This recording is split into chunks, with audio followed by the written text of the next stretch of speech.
Hey, good people, it's Ben from the Sawtooth Avalanche Center, and we're trying something new this week. I'm coming at you with a weekend update from out here in the field. Today's Saturday afternoon. We're standing here in the Sawtooth, but I want to talk to you a little bit about what's going on in our forecast area right now and where we're headed this weekend. As a reminder, these weekend updates, they're not avalanche forecasts. These are something that's supposed to set the frame for you, help you understand what you're reading in the forecast, and maybe where we're going to be headed. So today's Friday, it's early in the season. Let's do a quick review of the snowpack. Snowpack varies quite a bit across our region. A lot more snow up north and less snow down south, but we got one thing that's pretty common everywhere, and that's this layer of weak snow that we've got. We buried that layer right towards the end of November, just a couple of weeks ago, and we've been stacking up a slab on top of it. That slab depth varies based on how much it's been snowing recently.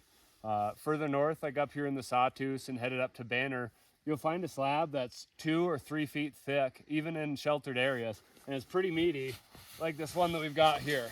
It's got a lot of heft to it. It's cohesive, it's staying together, propagates fractures well. A little bit harder to get down to it, but the weak snow underneath is keeping that pretty reactive. We saw a couple human-triggered avalanches on that layer this week. One in the Alturas Creek drainage, that was a couple feet thick, triggered remotely by riders, and Chris triggered one near Cape Horn, which is up by Banner Summit. It was also about 3 feet thick. As we head further south in our area, this slab is thinner and it's weaker. If you're going out in the Wood River Valley, you may only find 2 feet of snow on the ground with maybe a 1 to 1.5 foot thick slab. It's a little bit weaker. It's a little more faceted. We're still seeing human-triggered avalanches down there. We're still getting widespread cracking and collapsing. And yeah, it's an unstable snowpack setup. Looking forward into the weekend, we've got a pretty big storm coming. What does that mean? Well, it means avalanches. We've seen some pretty big natural avalanches this week already.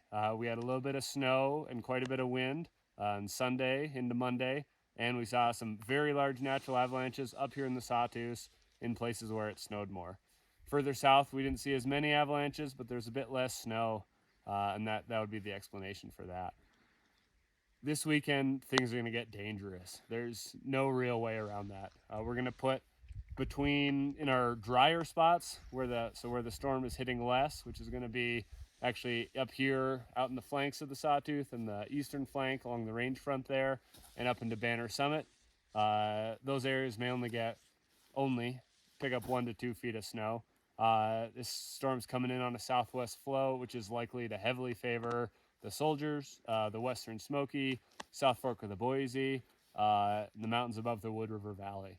In a lot of those places, we do have this relatively thin, shallow snowpack, and that sort of a load is just not going to be something that a snowpack like that is gonna be able to hold up. Before we head out, I want you to be checking the forecast. I want you to be reading what we're writing. It's going to help fill you in on what to be looking for when you're out in the mountains. You're going to figure out how much snow fell and how much snow is going to fall. But I can tell you right now that things are going to get progressively dangerous as this storm kicks in on Saturday. More and more dangerous through the day, Saturday, and into the day on Sunday. At some point in that storm, we're going to start seeing large natural avalanches. It's likely we'll see large natural avalanches that are coming from way up in the mountains, all the way down to impacting valley bottoms. And we're going to be really, really focused on the idea of remote triggering. Remote triggering is where you're collapsing a weak layer on a gentler slope. Maybe, if you're really unlucky, you're down in the valley bottom and you collapse the weak layer there, and you've got a steep slope above you. That fracture propagates all the way up, runs down to where you are. These sorts of avalanches can be triggered from pretty impressive distances away. We've been seeing a lot of collapsing, extending tens to hundreds of feet, and that collapsing is the exact same process that triggers avalanches. So headed into the weekend, know that it's going to be dangerous. We've already got a pretty scary snowpack on the ground. We got a slab over weak snow that exists across our forecast area, and all of our forecast area, that combination has proven itself. This weak layer is proven to be hazardous and to be unstable. We've seen a lot of avalanches so far. We're putting a big load on it. The equation's not going to be simple or not going to be complex. It's quite simple. We're going to have really dangerous avalanche conditions, and we're going to have to be staying out of the way. What I want you to do right now is to be thinking about what's above you and thinking about the terrain that you're traveling through. Fortunately, there's a lot of really nice skiing and riding right now.